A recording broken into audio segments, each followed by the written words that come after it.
Hello everyone, hope you're all doing well. Don't forget, if you like the video, click on like and subscribe and talk about it on chat lines, wherever it is your social media activities, and help us to grow and help more people. I'll talk to you soon. Bossy Lico says, hello, I'm 14. I'm currently suffering from HOCD. I'm at a severe state of mind where I cannot sleep for days now. It has been 4 months now. Please help. Please, I'm 14. I'm 14 years old. Boy. Listen, Bussy, I would like to know if your parents are aware that you're here on my channel. Because you're 14 years old. I would like them to speak with you or take you to a psychotherapist to help you to understand what this is. But I have videos on this channel that anyone can take a look. There are 2 playlists, but you should understand that HOCD is not you, is a condition of the brain that most everyone in the world, 94.7 or 6% of the people in this world have intrusive thoughts of one kind or another.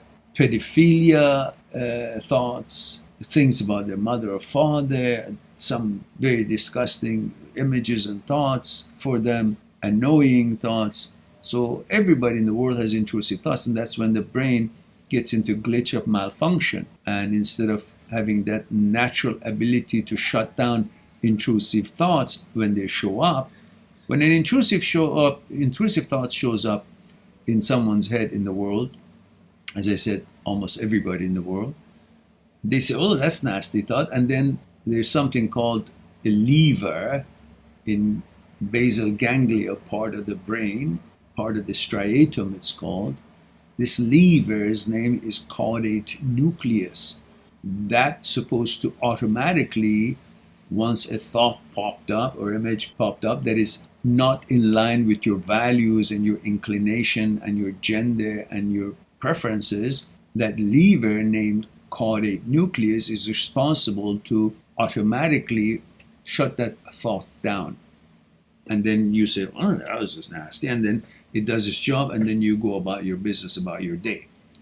But sometimes this caudate nucleus malfunctions. It's like the automatic gear in the car that it's supposed to change gear when it goes from one speed to another. And then goes, it does automatic. But sometimes it doesn't. And then you actually got to grab that shift gear and manually click it into the next gear. This is what happens in our brains, as it explained in Dr. Schwartz's book of Brain Lock, that when it malfunctions, then your behavior toward this thought should do the job that the caudate nucleus would do automatically. In other words, now you got to grab on to the lever, so to speak, and your behavior would be like you're grabbing onto the lever and manually making the brain understand that that's irrelevant to me. And how do you do that? By simply noticing the intrusive thought as it pops up, then calling it for what it is, rather than thinking that this is you. Calling it for what it is. This is not me, this is the brain. This is not me, this is OCD. HOCD is a subset of OCD. This is not me, this is intrusive thought. So you notice the intrusive thought, you call it, rename it, you call it for what it actually is. It's HOCD, it's not me. It's the brain production, not me. It's intrusive thought, not me. So you call it for one of these names, you notice it, you call it for what it is, and then you ignore it. You keep doing that. This behavior toward these thoughts is doing the job of the caudate nucleus when it was acting it automatically without your interference. You would just recognize, oh, that's a bad thought, and then it would disappear. Now you notice a bad thought, but it doesn't disappear because of that malfunction. So your behavior towards this, your reaction toward this, as I explained, would after a while create a rewiring of your brain through neuroplasticity. Every time it shows up, you recognize what it is, you call it for what it is, and you move on ignoring it. About your business, what's important to you. Focus on what it is you want to accomplish. All the things you got to be doing. homework, work, whatever, just ignore it. Doesn't matter what it makes you feel, whatever it shows up, the images, thoughts, doesn't matter. Just the topic doesn't matter. You just understand there's a malfunction of the signaling system, and you just keep doing what you're supposed to be doing. In that way, neuroplasticity, meaning whatever you do a lot of, you become good at it. Just like when you play piano, you keep playing piano, and all these practices will create neuroplasticity. The neurons create bridges between the two ends, and those bridges pass on the neurotransmitters that makes this information of being good, how to play piano, a natural thing for you. And after a while, you won't even think about it. You just play piano very good. You become good at it. That's called neuroplasticity. You play tennis constantly, you become good at tennis. That's neuroplasticity.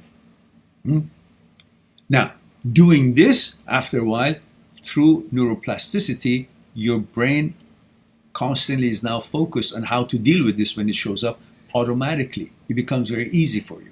And through that, the brain rewires yourself. And eventually, after a while, the caudate nucleus gets back on track, resets. And then if it doesn't, and these things show up again, you know what they are. So you kind of, it's like, you know, a crazy person on the corner. First time you say, wow, that's a crazy person. Anxiety goes up. What's going on? What is he saying? What is he doing? What is he acting weird? What is he about to attack me? But after a while, you keep seeing it, and you learn to ignore it. And you move away. You go away. You just do your own thing. And after a while, you won't even notice. The crazy guy is still doing shit in the corner of the street, but you don't notice it because you know, okay, that's a crazy guy. That's it. So you notice, oh, that's an intrusive thought. Fuck it. You just do your own thing. And eventually, that becomes, again, automatic through your manual behavior. You kind of turn it back to, because you recondition your brain how to behave toward these things. And the brain gets the idea, hey, this guy is not paying attention to these sort of thoughts. And it's not within his values. And then it gets the message that it's not supposed to pay attention. There are 2 playlists on this channel. You can watch them if you like. But I suggest to you, talk to your parents and understand and tell them that, you know, these are the videos you want to watch. And perhaps, you know, they will put their input, and you then make an appointment with your psychotherapist, because I'm not a doctor, I'm not a psychologist. You talk to your psychotherapist, and then they will explain. They have to be specialized in OCD and HOCDs to understand how it works and the mechanism of it. And then you will become knowledgeable about it. And on this channel, we have lots of information on it. In those 2 playlists that you can find, intrusive, transient, OCD, HOCD, negative thoughts, and intrusive OCD, HOCD short videos. They will explain to you the relationship and the separation between brain, thoughts, and you, and that is the key to understanding how to deal with HOCD, and understanding that HOCD is brain's thoughts, not you.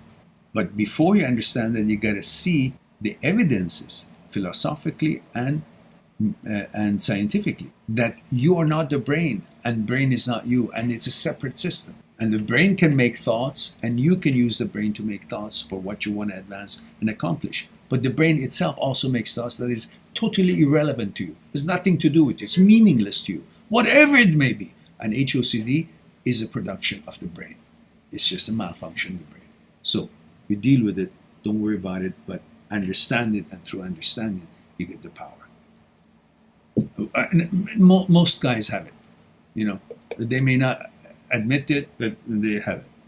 Because it's the brain. It's the same brain in every human being. The same shit, same model. It's not like one of them, you know, they could have nice clothes and good hair, and they, you know, they're interested in girls, as we all are, but they could have the same shit in your head. If they don't know about it, they may be wondering themselves, but you know about it. Study it, learn it, become good at it. Train your brain. Train your brain. This is very important in life, to understand that your mission in life, among other things that you want to accomplish, is to actually train your brain, because the brain hasn't come to you trained. The brain is actually an apparatus that malfunctions, and you got to teach it, to understand it, so you are the example for the brain, not the brain. The brain is not your intellect. You are above the brain. You are the intellect. The intellect brain cannot reach. If you watch my video that are you or the brain is the you will understand a lot more about the scientific proof of how you can see that the brain cannot reach your intellect. Brain is not your intellect.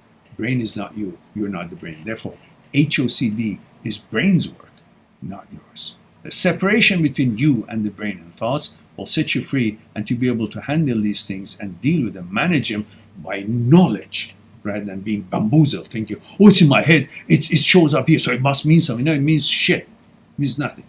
But it does affect you because the brain is powerful, it makes the body react to things. And for that, you watch other things that I have, other videos that I have there. All right.